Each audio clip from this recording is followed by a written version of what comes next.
የሃይማኖቱ ዓለም ግን ውሸትና ማጭበርበር ሁሌም ቢሆን የሚዋሸው ብቁ አይደለም እያለ ማታለል፣ ሴት ልጅ አታነብም እያለ ማታለል፣ ኃጢአተኛ ሰው አያነብም አባቶች አንብቦ ያስረዳዋል እያሉ ሰውን ሁሉ ከመጽሐፍ ቅዱስ ማሻሸን፣ እንደዚህ አይነት ሽረባ የሚሻረብ የሃይማኖቱ ቡድን አታላይነት ነው።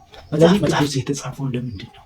መጽሐፍ ቅዱስ የተጻፈው ብቁ ያልሆኑ ሰዎችን ብቁ ለማድረግ፣ የደከሙት እንዴት አድርገው ከድካም መውጣት እንዳለባቸው ለማስተማር፣ ተስፋ የቆረጠ ሰው እንዴት ነው ተስፋ ሊያገኝ የሚችለው?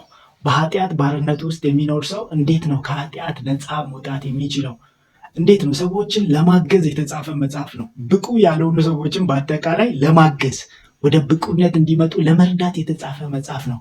የሃይማኖቱ ዓለም ግን ውሸትና ማጭበርበር ሁሌም ቢሆን የሚዋሸው ብቁ አይደለም እያለ ማታለል፣ ሴት ልጅ አታነብም እያለ ማታለል፣ ኃጢአተኛ ሰው አያነብም አባቶች አንብቦ ያስረዳዋል እያሉ ሰውን ሁሉ ከመጽሐፍ ቅዱስ ማሻሸን፣ እንደዚህ አይነት ሽረባ የሚሻርብ የሃይማኖቱ ቡድን አታላይነት ነው። ስለዚህ መጽሐፍ ቅዱስ የተጻፈው ብቁ ያልሆኑ ሰዎችን ብቁ ለማድረግ የምስራች ነው። ወንጌል በራሱ የምስራች ነው። የምስራች ማለት ምን ማለት ነው? ደስታን መፍትሄ ላጣ ሰው የምስራች ስትል መፍትሄ አለ እያልክ ነው። ስለዚህ መጽሐፍ ቅዱስ የሚናገረው የሚያስተምረው ብቁ ያልሆኑ ሰዎችን ብቁ ለማድረግ፣ በጨለማ የሚኖሩት እንዴት ነው ከጨለማ መውጣት የሚችሉት፣ ተስፋ ያጡት እንዴት ነው ተስፋ ማግኘት የሚችሉት የሚለውን ነገር የሚያስተምር መጽሐፍ ነው እንጂ የግድ ብቁ ከሆንክማ ለምን ያስፈልጋል መጽሐፍ?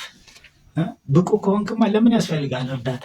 ስለዚህ እርዳታ ለመስጠት የተጻፈ መጽሐፍ ነው። አንድ ጊዜ በመጽሐፍ ቅዱሳችን ላይ የሃይማኖቱ ዓለም፣ ሸራቢው ዓለም፣ አታላዩ ዓለም እንዲህ ብሎ ኢየሱስን ጠየቀ። አንተ ከእግዚአብሔር ዘንድ እንደመጣ አንቀበልም ማለት ለምን ሲል አንተ ሰፊውን ጊዜ የምታሳልፈው ከኃጢአተኛ ጋር፣ ከሚዘሙቱ፣ ከሚጠጡት ጋር፣ ከሌቦች፣ ከወንበዴዎች ጋር ነው ጊዜን የምታሳልፈው። ስለዚህ ከእግዚአብሔር ነው የመጣው ብለን አናምንም አሉት። ጌታ ኢየሱስ ግን እንዲህ ብሎ መለሰ። ባለ መድኃኒት የሚያስፈልገው ለታመሙ ሰዎች ነው። ሐኪም የሚያስፈልገው ለታመመ ሰው ነው። እኔ የመጣሁት ለነዚህ ነው አለ።